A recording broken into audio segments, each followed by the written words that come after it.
I'm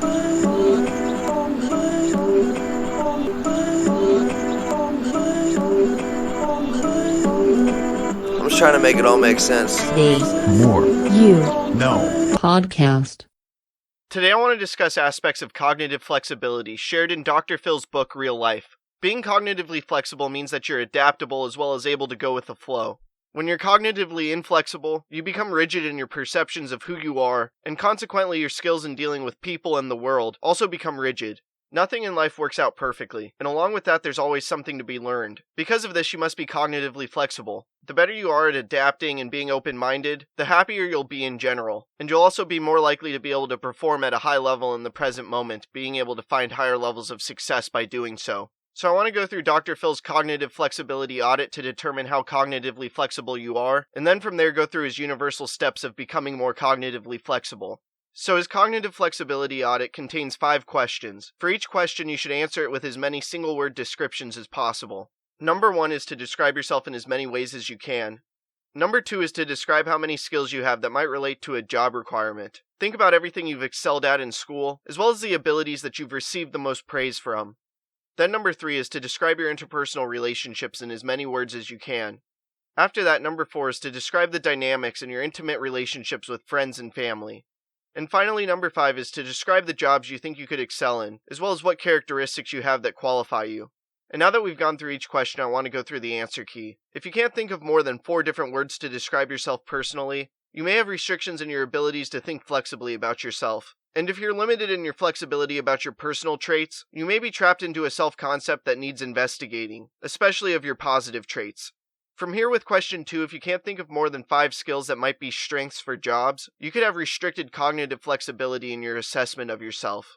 Next, for question 3, if you can't think of more than 5 ways to characterize your relationships with your friends and family, you're likely to be restrictive in your cognitive flexibility in your community relationships. For number 4, if you can't conceive more than 4 ways in which you relate with your friends and family, you likely have diminished cognitive flexibility in your intimate relationships. And lastly, for question 5, if you can't find more than 7 words that describe various aspects of jobs in which you might find some satisfaction in, you may be limited in your cognitive flexibility in perceiving the job market and what you're skilled at.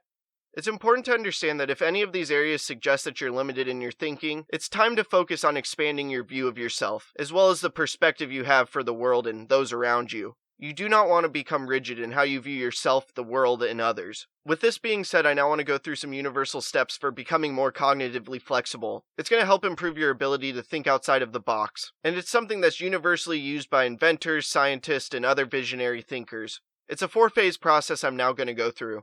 The first phase is the study phase. This is a period when you collect all the information that you can on a subject at hand. So for example, if you're struggling with a relationship, you'll want to get books about relationships, Google your issues, and even consult friends, family, or a therapist. The goal of this phase is to gather all the information possible, even information at this point you may not believe in or agree with.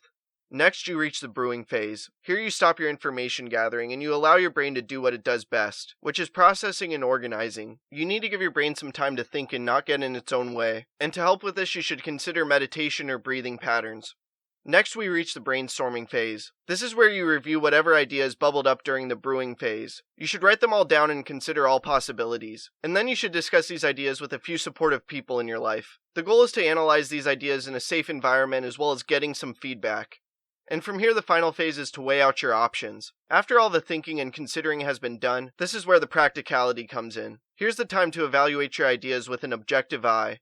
Becoming cognitively flexible brings higher levels of happiness, fulfillment, and success in life. And if you aren't cognitively flexible, you'll no doubt find struggles in life. Because of this, it's important to assess your level of cognitive flexibility, as well as work towards becoming as cognitively flexible as possible. Doing so will no doubt provide immense value in your life and assist in crafting a life of significance. I'm